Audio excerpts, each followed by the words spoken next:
Hello everybody and welcome back to my YouTube channel. Today video is going to focus on Remark holding stock. It was one of the stocks that we have covered in a recent video, and as this was the biggest one in terms of revenue, we thought let's have a look at them first, and after having done the analysis in them, we got to admit this is a pretty interesting company with lots of interesting plans for the future.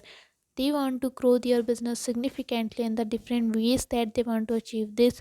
So we can easily see that the stock was trading at 1.53 US dollar, at 0.13 US dollar losses with 7.83% negative loss.